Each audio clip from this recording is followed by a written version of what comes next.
Baik, Assalamualaikum warahmatullahi wabarakatuh. Asyhadu an la ilaha illallah, asyhadu anna Muhammadar Rasulullah, Allahumma sholli ala Muhammad wa ala ali Muhammad, alhamdulillahirabbil alamin. Eh, Terima kasih atas waktu dan perhatiannya. Kali ini kita akan melanjutkan kuliah Entrepreneur Project 4 yang kita kali ini akan melakukan evaluasi terhadap tugas-tugas yang diberikan kepada teman-teman semuanya, terutama terkait melakukan inovasi bisnis dengan menggunakan metode 10 type of innovation. Baik, saya akan langsung masuk ke tugas yang diberikan, akan saya lakukan evaluasi. Pertama, kita akan masuk ke Mairo, teman-teman yang sudah dibuat. Oke, kali ini saya akan melakukan evaluasi kelompok mahasiswa Ahmad Solahuddin, Ahmad Zulfan, M. Salman, Yuni Nawang, Nur Aini, serta Sylvia Salsabila. Bisnis produksi yang mereka analisa adalah bisnis produksi dan menjual produk pentol dengan berbagai isian. Oke, kita ingin tahu konteks situasinya seperti apa. Pentol buto, ternyata mereka akan melakukan analisis pentol buto, berdiri sejak tahun 2016, di mana awal mula usaha ini berjalan ketika sang pemilik masih dalam bangku perkuliahan hingga sekarang. Oh, ternyata inspirasinya seperti itu. Jadi mereka ingin membuat usaha juga seperti ketika masih kuliah. Oke, saya nggak akan bahas detail. Kemudian inovasi atau improvement. Ternyata mereka memilih akan melakukan inovasi dengan metode 10 type. Solusi permasalahan, atau kita lihat permasalahan dulu, apa sih permasalahannya? Cara pembayaran customer yang kurang maksimal. Oke, saran saya ketika mengisi di problem agar lebih luas, ini saya kasih contoh dari kakak kelas kalian, ngisinya adalah perlu peningkatan pendapatan. Jadi secara keseluruhan bahwa bisnis ini perlu ditingkatkan melalui apa pendapatannya. Kalau hanya fokus pada konteks pembayaran, maka hanya spesifik satu saja inovasinya sudah kelihatan. Jadi saran saya agar kita bisa mengevaluasi dari banyak hal, kasih permasalahan yang cukup luas. Contohnya tadi meningkatkan pembayaran. Kemudian solusinya nanti diisi dengan solusi di hasil dari ini nanti. Nah, ini solusinya. Pada kanvas ini nanti bisa dijadikan solusi, di copy keseluruhan dan dipastekan ke sini. Nah, ya, dipastikan ke sini. Nah, ini sementara saya geser keluar dulu, jangan dipakai. Nah, ini contohnya kakak kelas kalian. Nah, ini seperti ini ya, contohnya seperti ini. Jadi naruh hasil kanvas yang terakhir sebagai solusi ada di sini. Karena di dalamnya sudah ada taktikal-taktikal yang akan digunakan ke depan. Oke. Kemudian batasannya apa ini? Untuk meningkatkan pembayaran customer, ya karena tadi sangat terbatas pada customer. Coba kalau yang agak lebar, apa contohnya ini? Dibatasi dengan kendala dalam inovasi yang telah digunakan ternyata sudah banyak dipakai pesaing, sehingga tidak memiliki nilai pembeda. Oh, ternyata saat ini posisinya orang sudah banyak melakukan inovasi-inovasi yang sama. Jadi harus cari yang berbeda, namanya juga inovasi, hal yang berbeda. Oke, pentol buto. Kemudian dia juga melakukan analisa pesaingnya pentol warna. Oke. Ini problemnya apa? Menambahkan inovasi dari strategi pemasaran. Oke.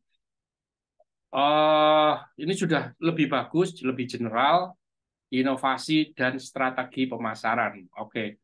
Pemasaran tambah lebih sempurna lagi untuk meningkatkan pendapatan.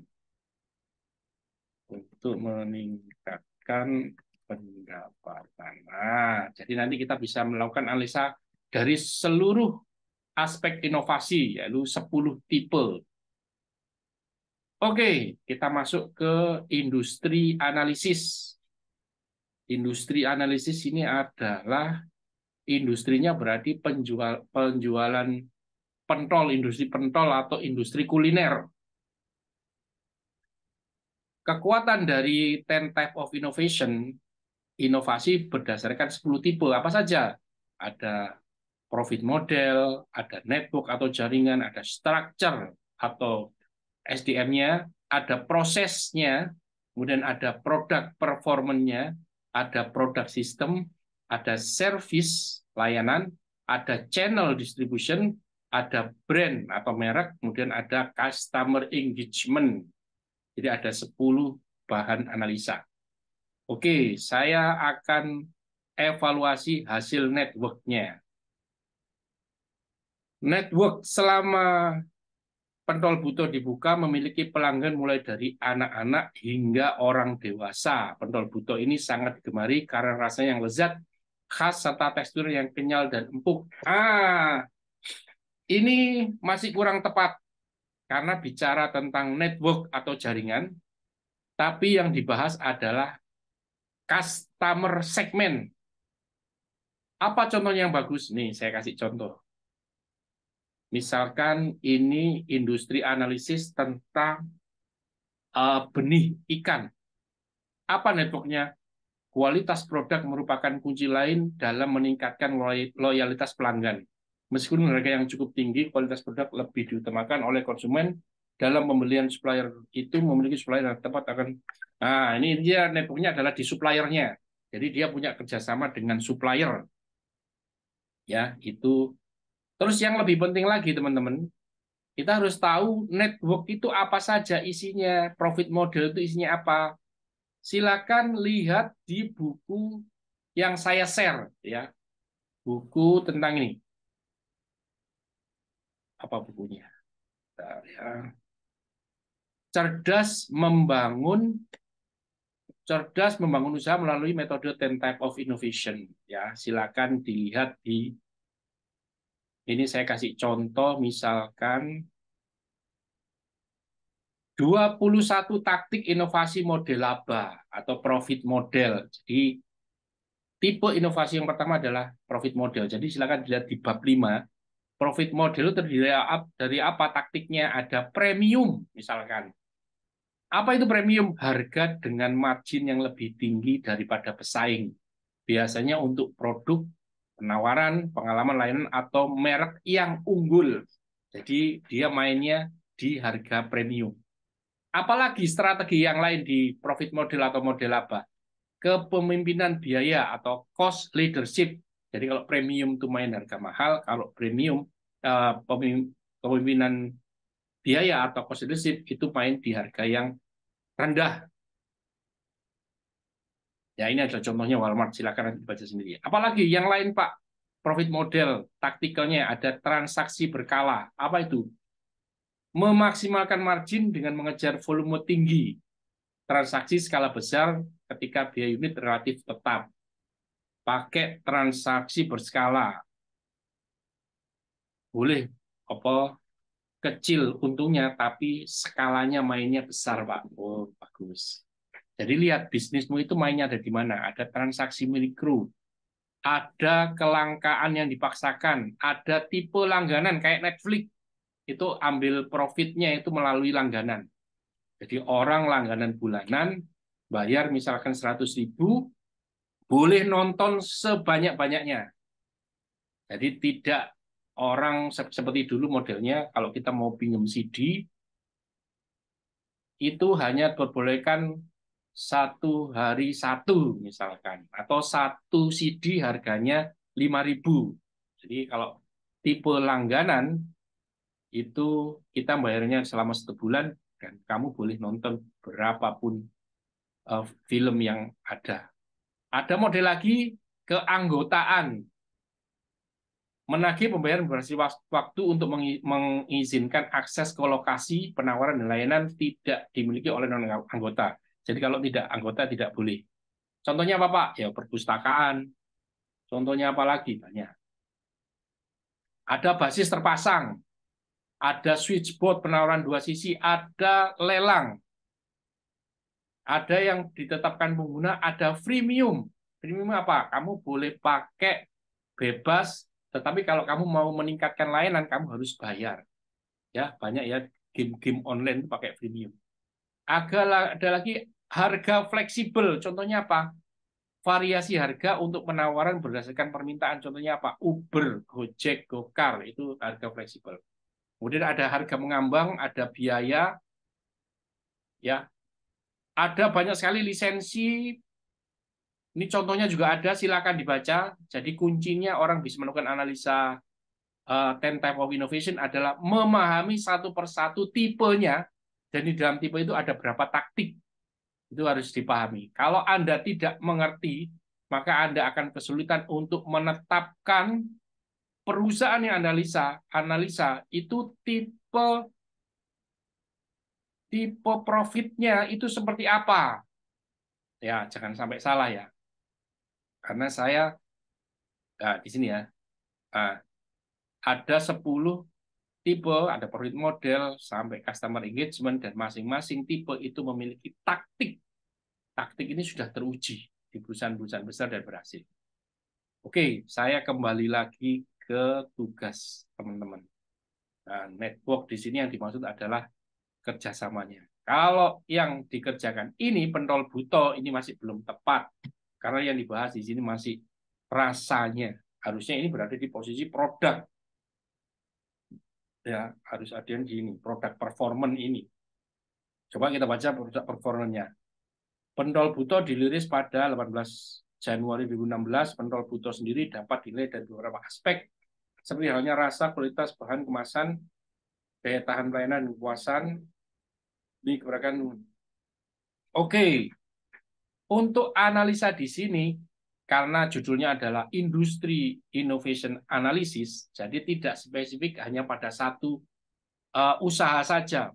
Maksudnya pentol buto enggak, tapi dari pentol buto, pentol warna, pentol-pentol yang lain, kuliner yang lain, ambil sebuah kesimpulan untuk menyimpulkan bagaimana sih kondisi industri di bidang kuliner, khususnya tentang perpentolan ini.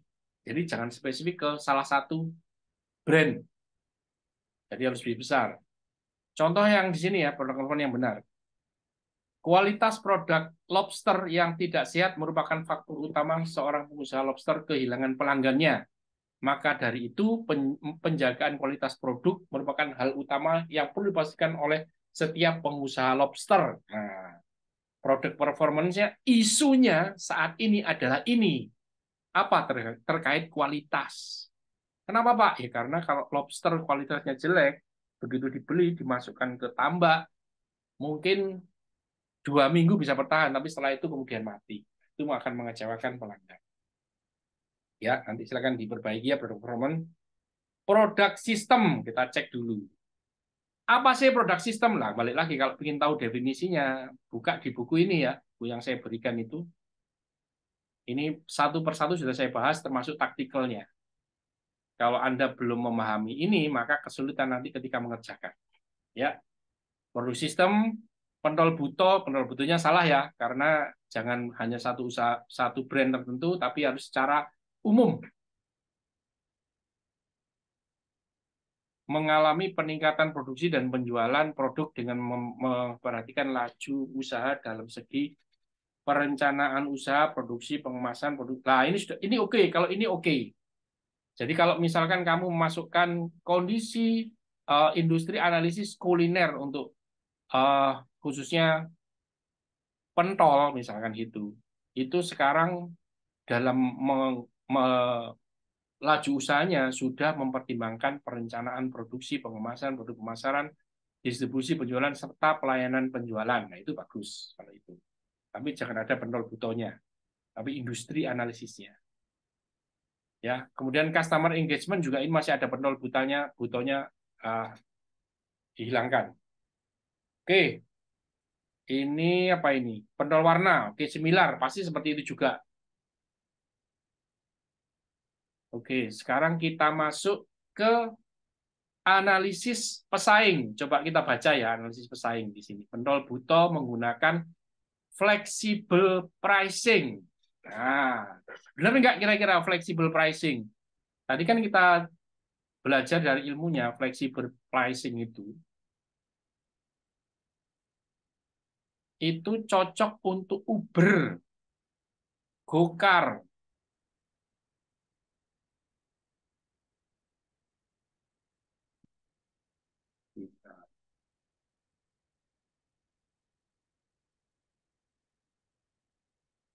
Ya, ini ya. Variasikan harga untuk menambah berdasarkan permintaan. Padahal di pentol itu kan harganya kan fix ya. Kalau pentol berapa, tahu berapa, varian menu berapa. Mungkin yang lebih tepat adalah dia menggunakan taktikal, menurut saya, silakan nanti teman-teman analisa, itu apakah pakai premium atau cost leadership. Kenapa? Karena ada pentol, orang usaha pentol itu mengambil target market yang premium.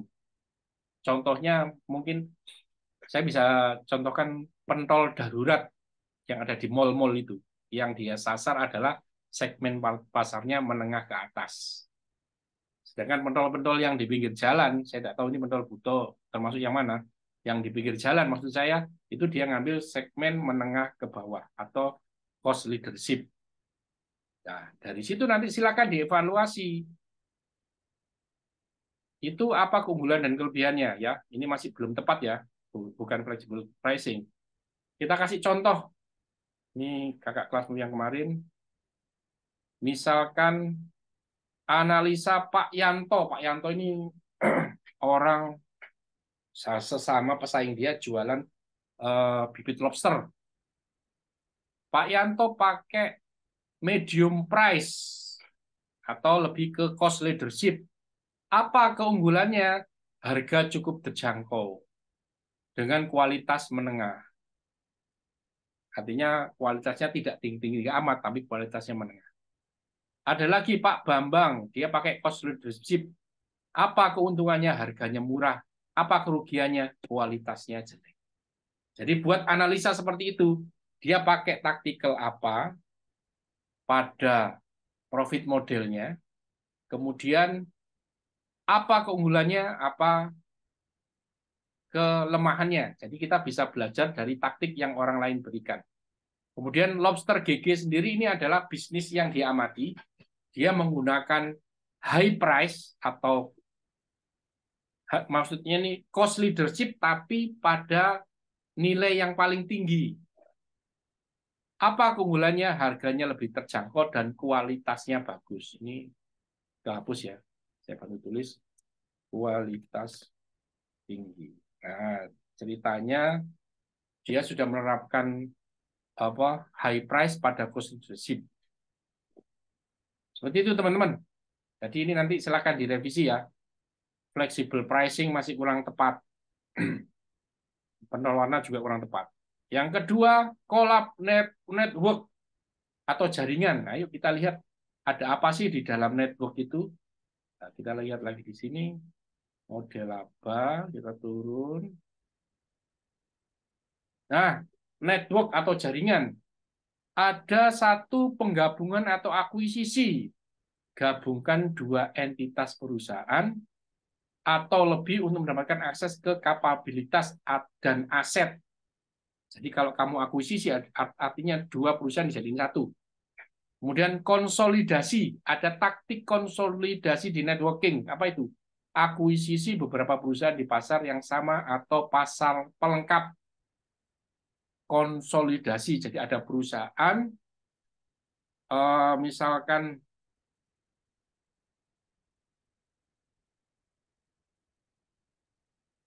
misalkan perusahaan garmen, yang satu dia memproduksi baju koko. Kemudian ada lagi perusahaan yang lain memproduksi kopiah misalkan. Mereka mengkonsolidasi dua perusahaan ini supaya apa? Supaya bisa jualan baju koko ditambah topinya misalkan gitu. Itu boleh. Atau lagi inovasi terbuka. Nanti silakan apa itu dibaca ya. Ini ada contohnya juga di sini. Kemudian ada contoh bahwa perusahaan yang menggunakan, kemudian ada pakai pasar sekunder, ada taktikal integrasi rantai pasokan. Apa itu?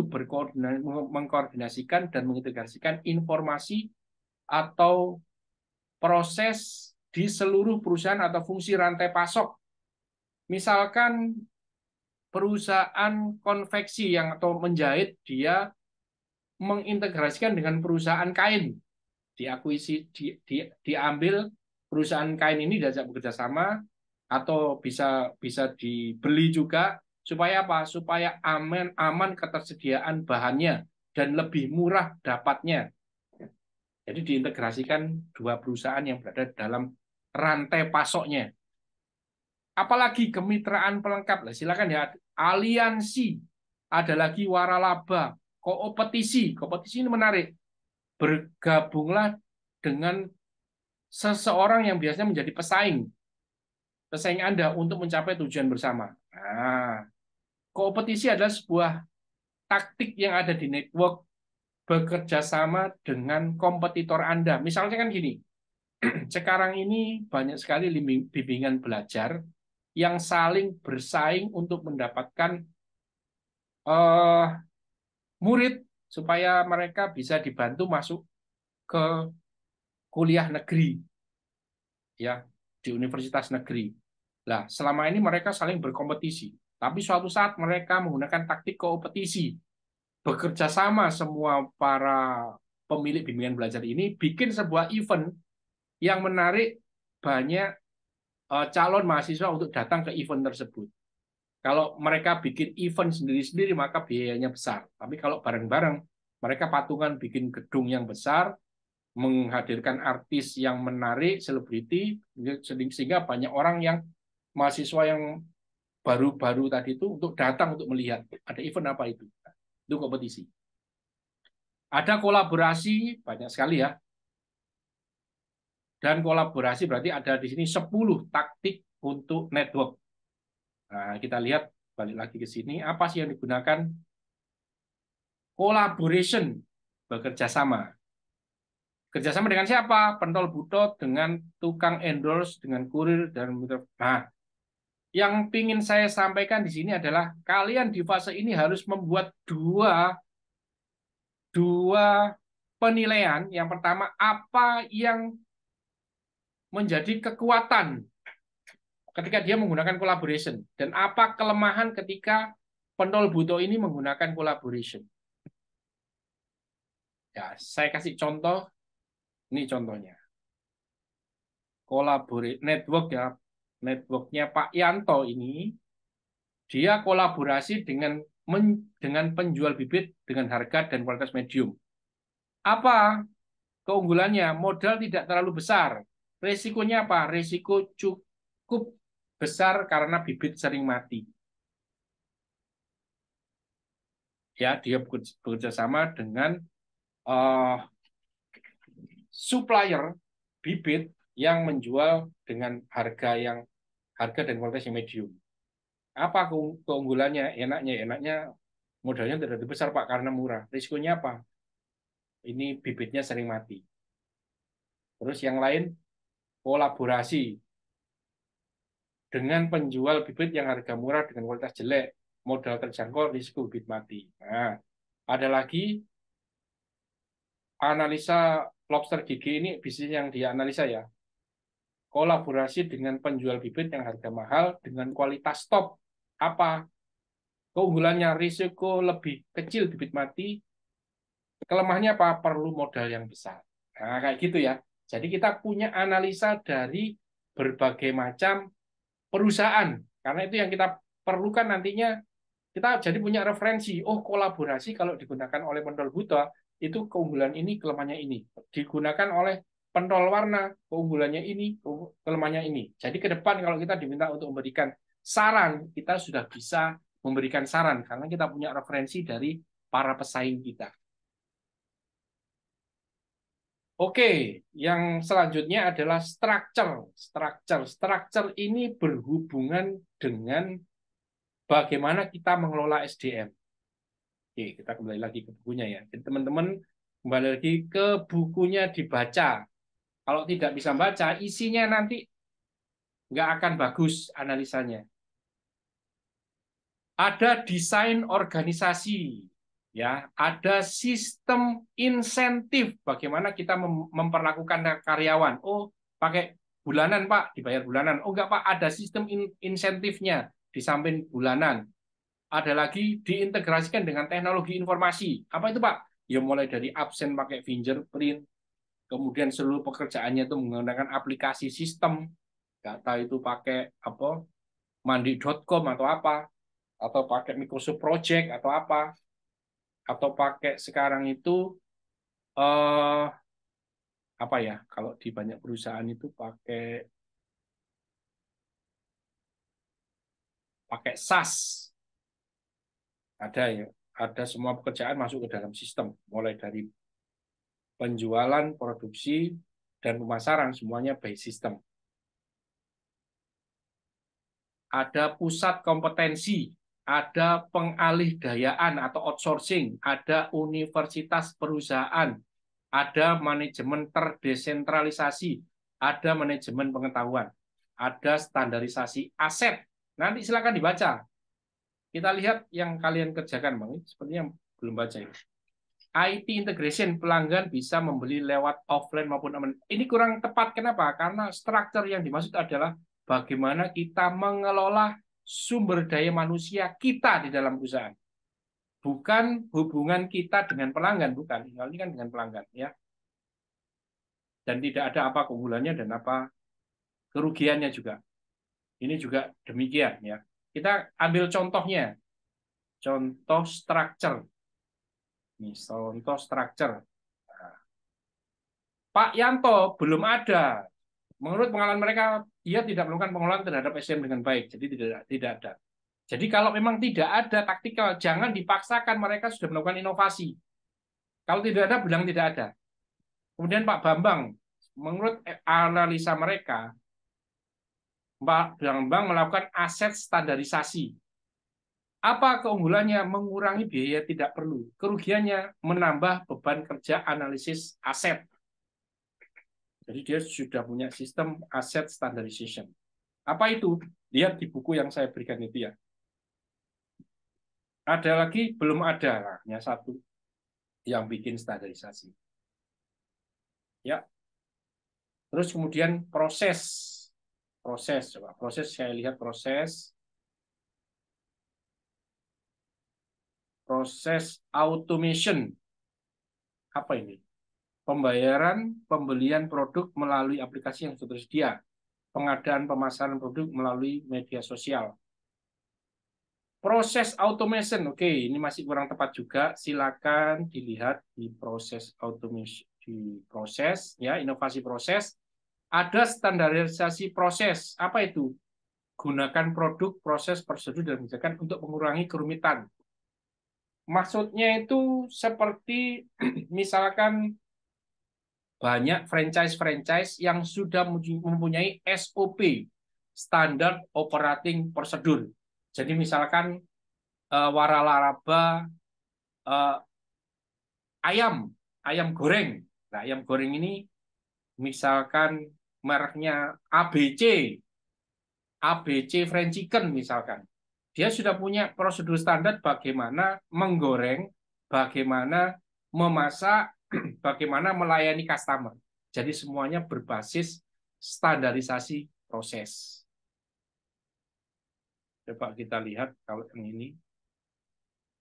Oh, proses automation. Kita cek proses automation itu seperti apa definisinya sebenarnya. Oh, ini lokalisasi, ini efisiensi proses, ini manufaktur fleksibel. Otomasi proses, terapkan alat dan infrastruktur untuk mengelola kegiatan rutin untuk membebaskan karyawan. Misalkan apa? Misalkan produk, misalkan usaha mobil, dia punya lini-lini lain yang diotomatisasi, pakai robot menggunakannya. Alat dan infrastruktur yang sudah otomasi, jadi tidak ada apa karyawan yang membuat, tapi otomasi proses. Itu pengertian yang sebenarnya. Kalau di sini coba kita lihat. Pembelian produk melalui aplikasi yang sudah tersedia. Pengadaan pemasaran produk melalui sosial media. Kalau aplikasi ini sebenarnya lebih cocok di customer engagement ini harusnya. Jadi memudahkan hubungan antara customer dengan usaha kita melalui apa? Melalui aplikasi. Kalian bisa bahas itu di sini, bukan dibahasnya di proses. Proses automation ada di dalamnya. Ketika kamu menyelesaikan pekerjaan itu dengan cara apa? Ya, kembali lagi silakan dibaca di sini. Kemudian kalian analisa apa keunggulannya dan apa kelemahannya. Ya, ini ada berapa nih? Produk ramping, sistem logistik, desain strategis, hak milik intelektual, buat apa buatan pengguna atau pelanggan, kemudian ada analisis prediktif. Ada 13 taktikal. Coba kita contoh, kita lihat proses yang ada di ini, lobster tadi itu, proses. Oh, belum ada. Mereka analisa, oh ada satu secara umum, mereka menggunakan prediktif analitis. Intinya apa? Memperoleh harga jual yang pas, menambah beban kerja untuk analisis proses. Jadi di prosesnya ini mereka menerapkan ada bagian yang selalu melakukan analisa prediksi. Analisa prediksi tentang apa? Ya tentang harga uh, bibit tadi itu bibit apa udang tadi itu bibit lobster tentang harga jual dan kualitas. Mereka punya tim yang melakukan prediktif analitik. Oke, nanti silakan ya diperbaiki teman-teman. Kuncinya adalah kita baca dulu apa saja sih inovasi tipe-tipenya dan kemudian taktik yang digunakan apa. Nah, ini produk performance kosong. Malah kalau saya sebenarnya keunggulan dari pentol buto dan pentol warna ini itu ada di sini di produk, di offering. Kekuatan di produk performanya apakah lebih enak, lebih ringkas, lebih instan. Tadi kan di awal di kemasannya lebih bagus, yang ini ya, yang saya baca tadi ini. Ada ini. Ada perencanaan, produksi, pengemasan, penjualan serta pelayanan penjualan yang bagus. Harusnya itu kekuatannya di sini. Produk sistem,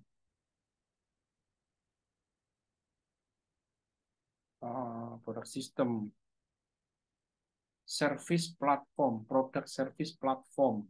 Kita lihat sini lagi.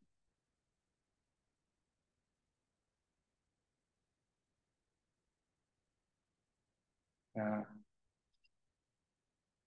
ini sini produk unggul, kemudian produk fungsi menarik, keamanan, agregasi fitur, penambahan fungsi, penyederhanaan kinerja, sensitivitas lingkungan, kemudian konservasi, kustomisasi, fokus, styling, dan lain sebagainya. Mana yang paling cocok? Itu yang diambil.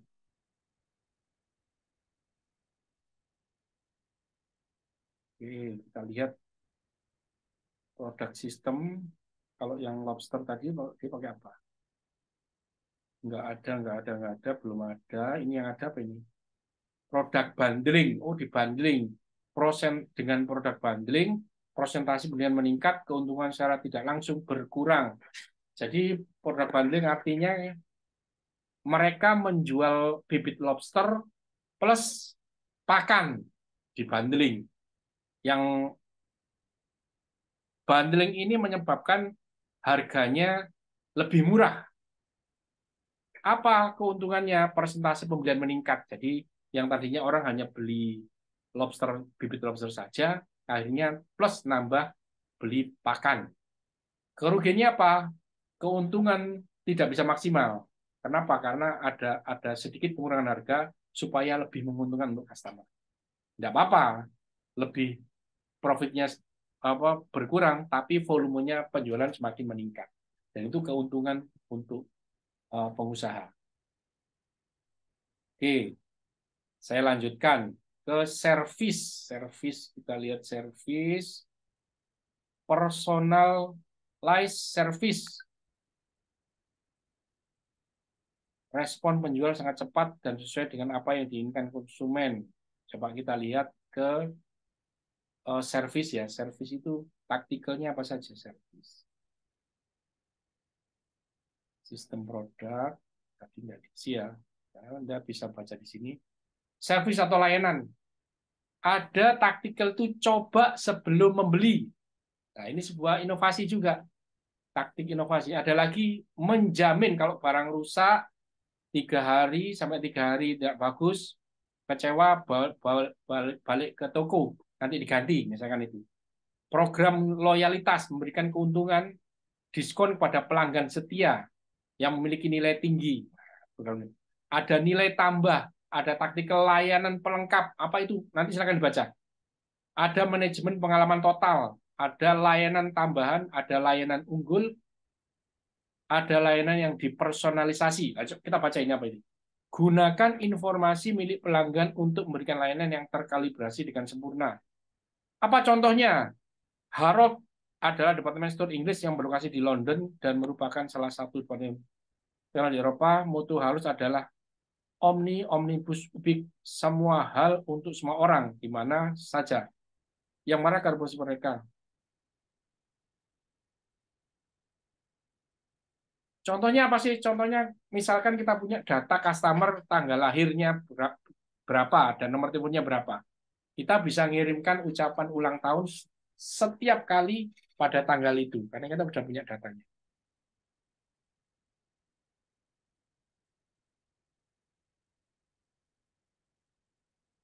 Nah, ini ada lagi kalau misalkan apa ya, Spotify, layanan dipersonalisasi. Misalkan Spotify, saya sering sekali memutar lagu-lagu uh, slow rock misalkan. Maka Spotify dengan algoritmanya akan menampilkan pilihan-pilihan kepada saya yang berhubungan dengan musik-musik slow rock. Nah, itu layanan dipersonalisasi artinya. Oke, kita cek teman kita, dia ngisi apa? Personalisasi service, respon penjual sangat cepat dan sesuai dengan apa yang diinginkan konsumen. Oke, kurang detail seperti apa maksudnya ya. Kemudian kasih keuntungannya apa, kerugiannya apa. Ini sudah boleh, tapi lebih didetailkan lagi seperti apa. Kemudian channelnya on demand. Konsumen bisa langsung datang ke mitra atau cabang terdekat. Tempat yang strategis sehingga mudah ditemukan. Nah, ini masih positif dua-duanya. Negatifnya apa? Kasih ya. Kita lihat sedikit tentang channel layanan. Nah, saluran. Ada diversifikasi, ada toko unggulan, ada langsung, taktikal langsung, ada saluran non-tradisional, kemudian kehadiran atau kemunculan atau pop-up, ada distribusi tidak langsung, ada pemasaran bertingkat atau multi-level marketing, ada cross-selling, ada sesuai permintaan, ini on demand. Apa on demand itu? Kirim barang secara real time kapanpun atau dimanapun yang diinginkan. Kamu minta apa, dikasih itu. Di mana posisi, dikirim. On demand. Ini tepat apa belum on demand?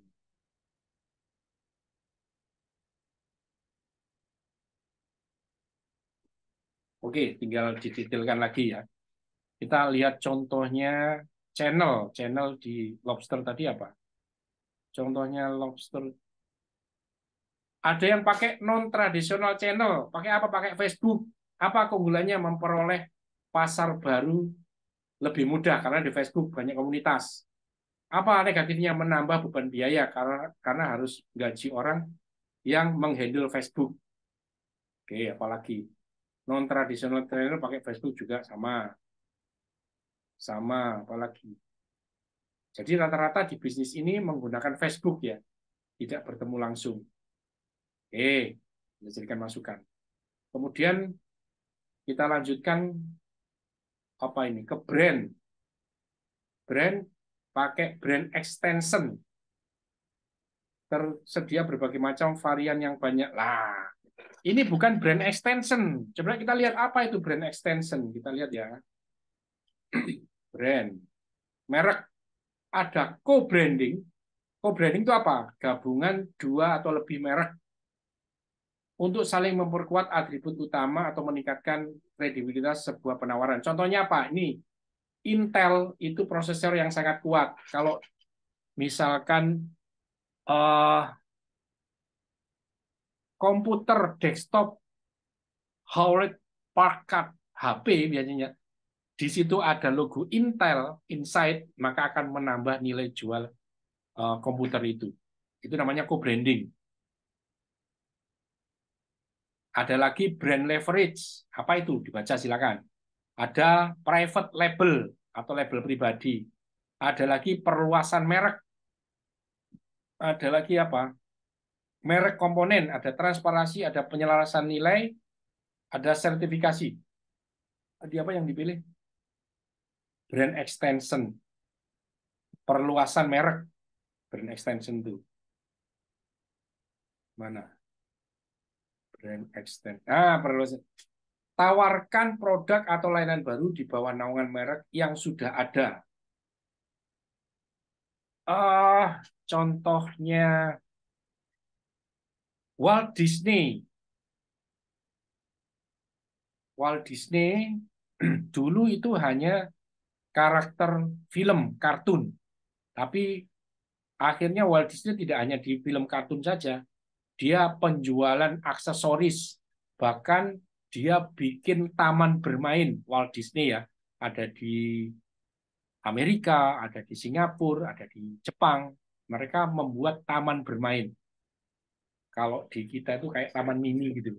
Jadi mereka pakai brand extension-nya ke sana. Nah, kalau di sini apa pembahasannya? Nah, ini varian yang banyak bukan brand extension.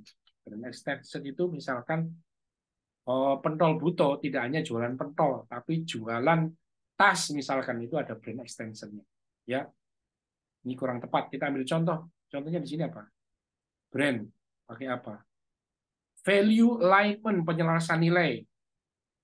Keunggulannya apa? Produk lebih bernilai, tidak terlalu fokus pada satu nilai saja. Apa ini maksudnya?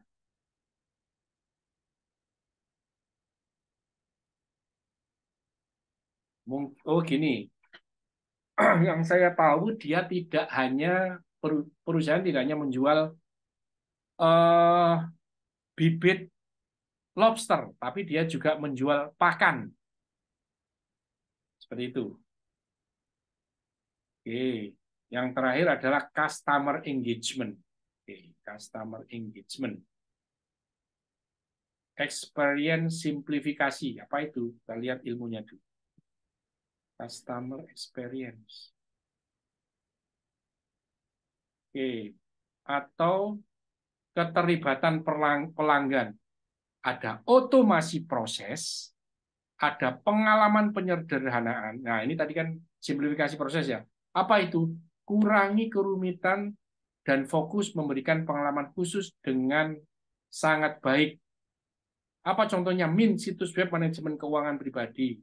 Apalagi Solar yang diakuisisi oleh institusi pada tahun 2009, Min memahami bahwa manajemen keuangan pribadi tidak menyenangkan dan membosankan. Jadi mereka mengubah pengalaman pengelolaan keuangan dengan menyederhanakan tugas. Jadi membuat transaksi secara otomatis, menandai secara otomatis, dan melakukan sebenarnya.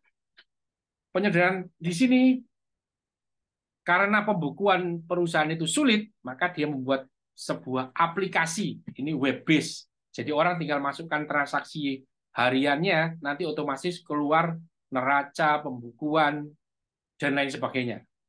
Itu menyederhanakan pengalaman. Maksudnya itu. Coba kalau di sini seperti apa? Simplifikasi proses. Nah, ini seperti apa kurang detail, kurang paham ya apanya? Yang disimplifikasi apanya? Apakah seperti itu tadi itu?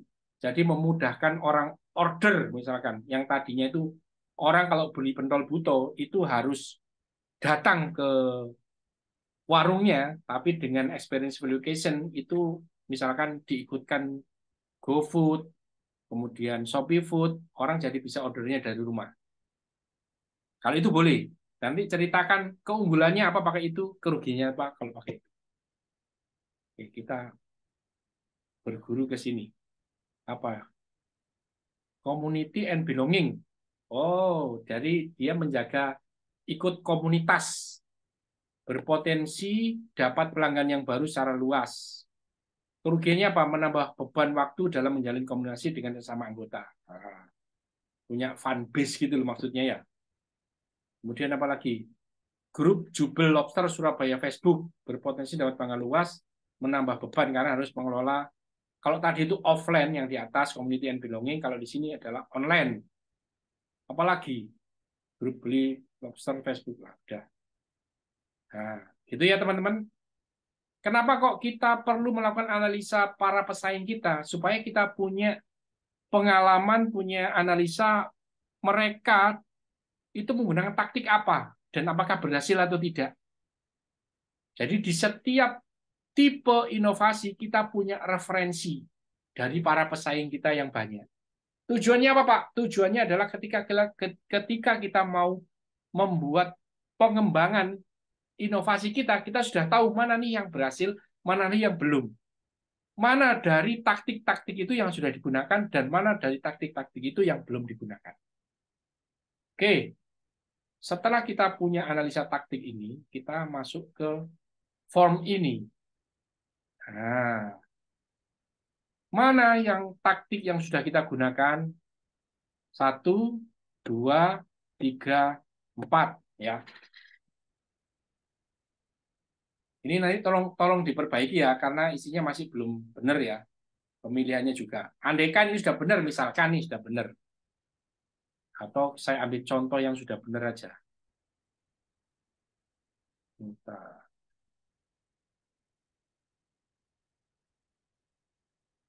Ya ini.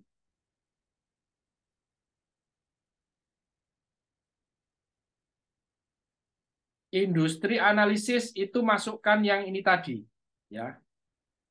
Yang ini masukkan. Jadi kalau di sini harusnya yang masuk adalah industri analisis itu yang ini. Ya, tapi nanti ini tolong dibenarkan dulu ya. Ini tadi sudah saya koreksi, silakan.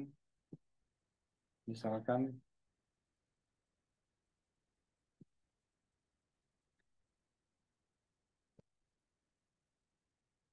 ini kopikan ke sini. Industri analisis di sini.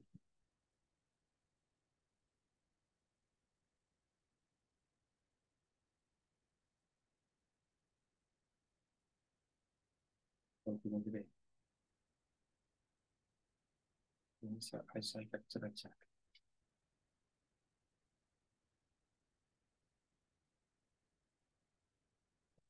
Tapi ini isinya masih salah ya. Saya hanya menyontohkan saja. Nanti ini isinya dari hasil yang ini saja. Oke, saya masukkan di sini.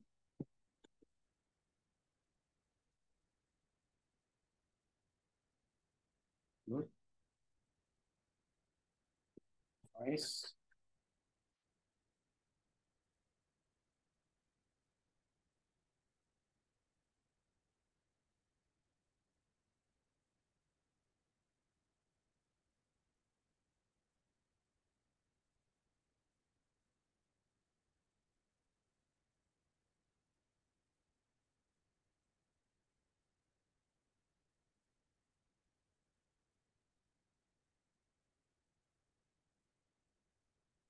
Ya, ini masuk.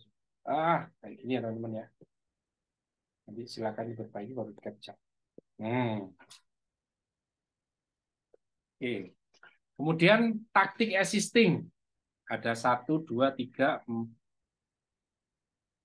Nah, taktik 1, 2, 3, 4, 5, 6. 6. Sudah ada 6 taktik. Pak, apakah semua taktik harus diisi? Tidak, kalau memang kamu analisa tidak ada, jangan diisi. Dan saat ini kebanyakan orang, kebanyakan usaha itu belum memiliki inovasi. Jadi kalau memang cuma ada satu, ya enggak apa-apa tulis satu. Yang penting kamu menganalisinya detail. Kalau ada cuma 2, ya nggak apa-apa 2.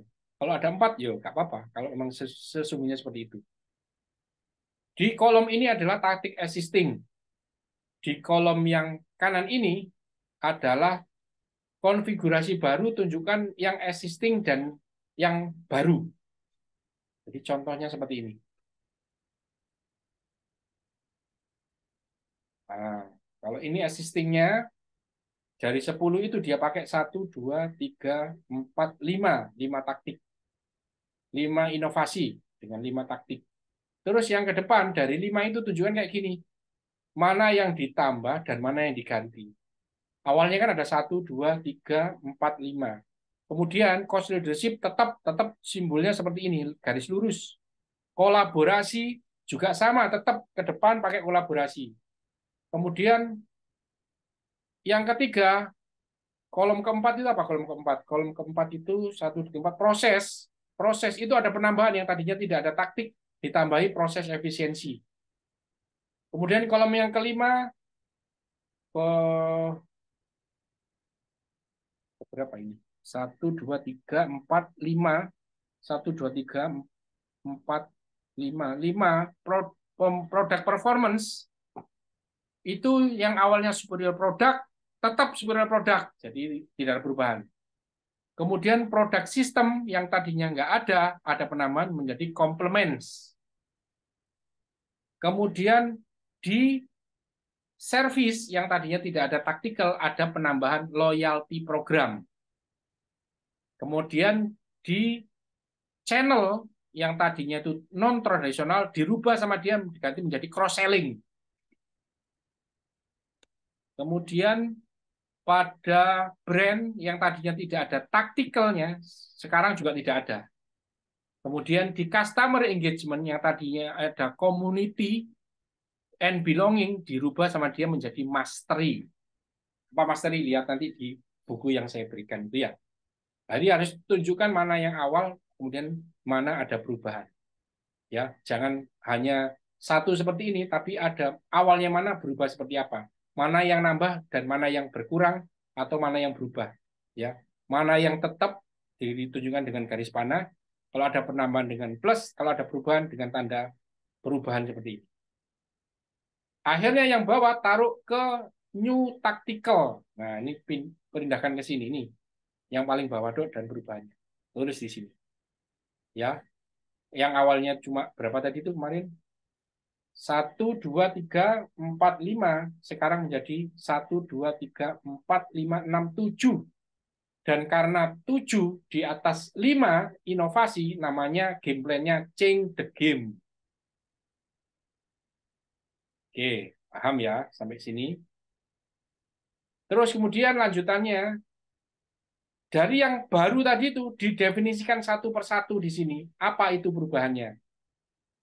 Misalkan contohnya kalau yang di sini, nah, cara menulisnya adalah yang pertama, profit model itu inovasinya apa namanya? Inovasi profit model.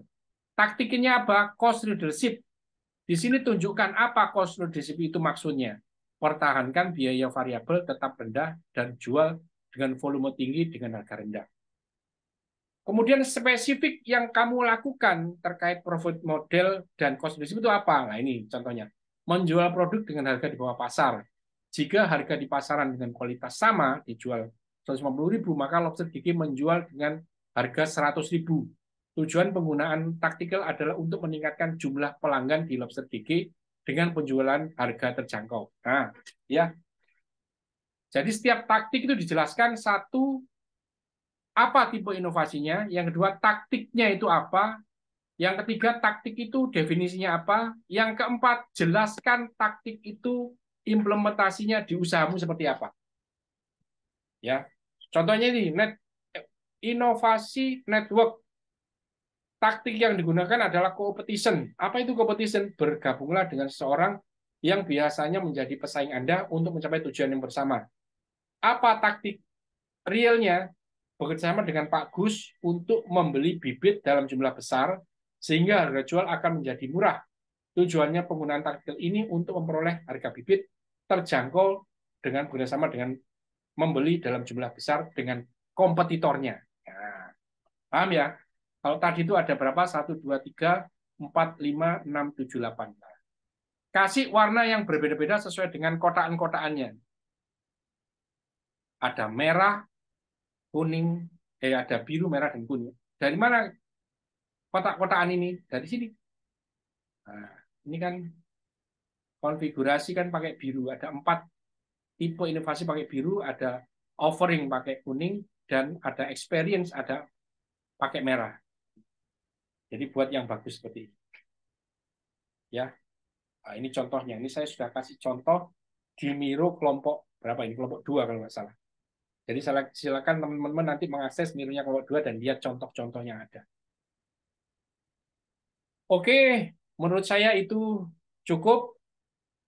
Mudah-mudahan bisa menginspirasi teman-teman sehingga teman-teman bisa melakukan analisa bisnis menggunakan 10 type of innovation, menggunakan analisis bisnis industri, analisis pesaing, para pesaing itu menggunakan inovasi apa saja, taktikal apa saja, keuntungannya apa, kerugiannya apa, sehingga dari data analisis ini teman-teman bisa membuat saran baru ke depan sebaiknya melakukan inovasi apa saja.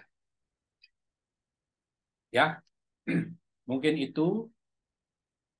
Silakan tadi yang saya berikan masukan masih perlu perbaikan, diperbaiki, disempurnakan, sehingga kita punya pengalaman melakukan analisa sebuah bisnis usaha. Demikian, terima kasih. Semoga menjadi ilmu yang bermanfaat. Mohon maaf atas segala kekurangan. Saya akhiri. Assalamualaikum warahmatullahi wabarakatuh. Mohon izin saya akhiri.